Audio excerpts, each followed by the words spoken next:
네, 뉴제스탁 일기예보 바로 이어가도록 할게요. 오늘도 뉴제스탁의 문호준 이사님 나와주셨습니다. 안녕하세요. 네, 안녕하십니까. 네, 안녕하세요. 네. 자, 한 주 또 무사히 지내고 금요일 맞이했습니다. 맞습니다. 오늘 또 스튜디오에 오신 건 저희가 그동안 전달해드렸던 종목들 리뷰를 직접 해주셔야 하기 때문인데요. 그렇죠. 이번 주 소개해드렸던 종목들 쭉 한번 훑어볼까요? 네, 한 주간 그래도 어느 정도 좀 반등을 하는 그런 네. 모습을 보였습니다. 물론 오르락 내리락을 하긴 했지만 그동안 추천드린 종목들 어떤 결과 보였는지 같이 보겠습니다. 네. 우선 지난주 금요일 직접 제가 출연해서 소개해드린 종목은 다날과 제넥신이었습니다. 네. 다날은 그 전에도 한번 추천드려서 20% 이상의 급등을 보였었는데요. 그럼에도 불구하고 다시 추천드렸던 것은 주가가 어느 정도 조정을 받았고 코로나19 이슈가 남아있는 상황에서 다날의 이런 온라인 결제 대금이 증가하는 그런 것에 대한 수혜 기대감에 말씀을 드렸습니다. 여전히 매력적입니다. 11% 정도 오르긴 했지만 여전히 매력적인 가격이라고 생각이 되고 있고요.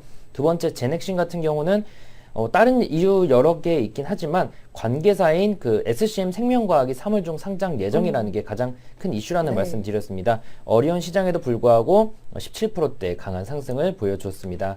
둘째 날은 SK가스 말씀드렸습니다. 시장이 어렵다 보니까 좀 안정적인 종목 가지고 나왔는데 업계에서 LPG 사용량이 증가하면서 대표적으로 수혜가 기대되는 종목입니다. 주가가 워낙 많이 빠졌고 지난해에도 영업이익이 무려 84%나 증가했는 데에 비해 주가 상승폭이 크지 않기 때문에 충분히 어려운 시장에서 공략할 만한 종목입니다. 두 번째 셀트리온, 다행히도 최근 한 주간 바이오 종목들이 강세를 보이면서 셀트리온도 나름 그런 좋은 흐름을 보였습니다. 바이오 시밀러 관련돼서 본격적인 성장이 기대되는 원년이 올해가 될 것으로 기대가 되고 있고요.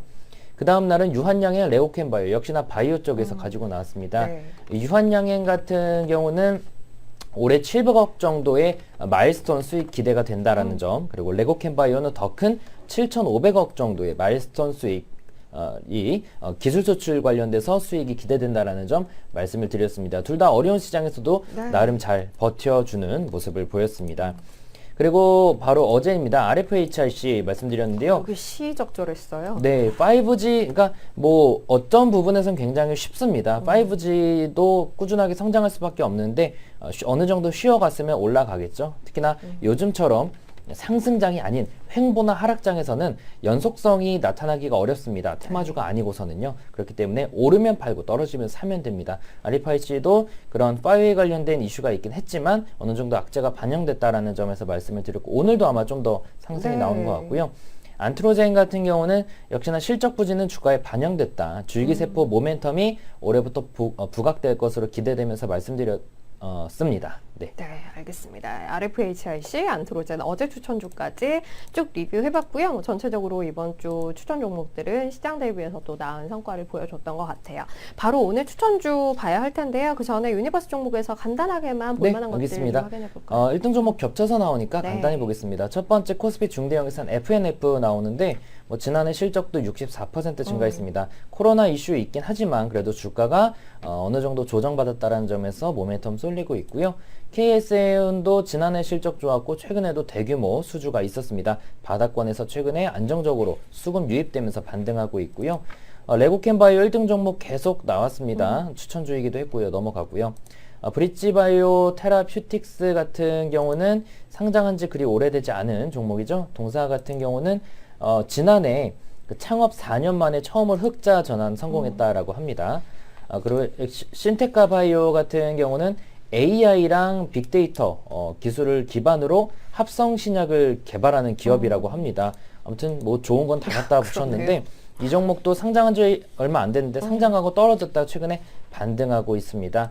CS 베어링 최근에 자주 나오고 있습니다. 네. 미국에서 풍력 시장이 꾸준하게 성장하면서 그 수혜가 기대되는 종목이고요. 유한양행 추천드린 적도 있듯이 네. 최근에 1등 종목 자주 나왔고 오스코텍 같은 경우도 일단 자주 나옵니다. 레이저 티닙 관련된 수혜 기대감. 웨이브 일렉트로 같은 경우는 최근에 좀 강세를 보이죠. 이런 이제 자율주행이라든지 그런 기술력이 인정받고 있고 미투오는 이제 소셜 카지노 전문 기업입니다. 그동안 좀 쉬어갔지만 다시 한번 주가 반등하고 있고요. 인텍플러스는 단골 손님 중에 하나라는 점까지 볼 수 있겠습니다. 알겠습니다. 자, 그러면 오늘 추천주 바로 볼 텐데요. 오늘은 또 어떤 종목들 고르셨을까요? 네, 1등 종목에 미투온이 있었기 때문에 음. 우리나라 대표 소셜 카지노 종목 중 하나인 WK 네. 게임즈 가지고 나왔습니다. 과거에 이 종목 제가 좋아해서 좀 맞아요. 여러 번 추천드렸던 네. 경험이 있는데 그리고 나서 주가가 많이 올랐다가 최근에 다시 많이 많이 떨어져서 빠졌어요. 네. 오랜만에 다시 가지고 나왔습니다. 일단 모멘텀 점수는 굉장히 안 좋습니다. 주가가 하락 추세고 수급도 안 좋기는 하지만 시장이 어렵기 때문에 바닥권 종목에 대한 반등 기대감이 있어서 가지고 나왔고요. 일단 실적이 작년에 생각보다는 좋지 않았습니다. 그게 반영이 됐고 또 신작 아무튼 뭐 이런 카지노도 게임이니까 게임사들은 신작에 대한 부진이 주가에 치명적인데 그런 부분 때문에 주가가 약세를 보였습니다. 하지만 소셜 카지노 시장 계속적으로 성장하고 있고 또 자회사인 더블다운 인터랙티브라는 회사가 올해 안에 나스닥 상장을 추진하고 있는 상황입니다. 그렇기 때문에 일단 실적 그리고 실적에 대한 기대감과 자회사 상장에 대한 기대감에 바닥권에서 적어도 1, 20%는 오르지 않을까 하는 기대감을 가지고 나왔습니다. 투자시 목표가 1차적으로 47,000원, 2차 52,000원, 손절가 4만원 말씀드리겠고요. 두 번째 이지바이오 같은 경우는 역시나 이 종목도 주가가 많이 빠졌습니다. 근데 이 기업은 돈가, 돈육 가격에 대한 실적과 주가 연동성이 굉장히 큰 기업인데요. 네. 이 돈육 가격을 지난 2010년부터 보면은 최근에 가격이 2,700원, 2,800원대까지 떨어졌습니다. 지속적으로 떨어지면서 실적도 부진한 모습 보였는데 최근 들어도 단기간에 급격하게 반등하고 있거든요. 네. 과거 그래프를 보면 거의 최저가까지 떨어졌기 때문에 이지바이오의 지난해 실적이 부진했던 것은 돈육 가격 때문인데 이 돈육 가격이 최저점이기 때문에 또 실적도 또 주가도 최저점이 아닐까라는 분석에서 아마 그런 관점에서 수급이 유입되는 게 아닐까 싶습니다. 네. 요새 외국인과 기관들이 순매수를 늘리고 있고 올해 같은 경우는 전년 대비 영업이익이 45% 이상 증가가 기대된다라는 점과 또 계절적으로 이지바이오가 연초에 강하다라는 점에서 관심을 가져볼 수 있겠습니다. 투자시 목표가 1차적으로 5,300원, 2차 5,900원, 손절가 4,500원 말씀드리겠습니다. 알겠습니다. 오늘 WKMZ 그리고 이지바이오 이렇게 두 종목 위치 굉장히 낮아져 있는 두 종목 이야기 해주셨어요. WKMZ 1차 47,000원, 2차 52,000원, 손절가 4만원 이야기 드렸고요. 자회사의 미국 시장 상장에 대한 기대도 갖고 있는 상태입니다. 이지바이오는 돈육 가격 반등에 대한 기대, 이제는 뭐 기술적으로 봤을 때 가져갈 수 있는 구간 아닌가라는 측면에서 이야기 드립니다. 5,300원까지 1차 보고요. 2차는 5,900원, 손절가는 4,500원 이렇게 이야기 드리겠습니다. 오늘 뉴스스타 일기예보 여기서 마무리할게요. 문호준 이사님 함께했습니다. 감사합니다. 네, 고맙습니다. 네.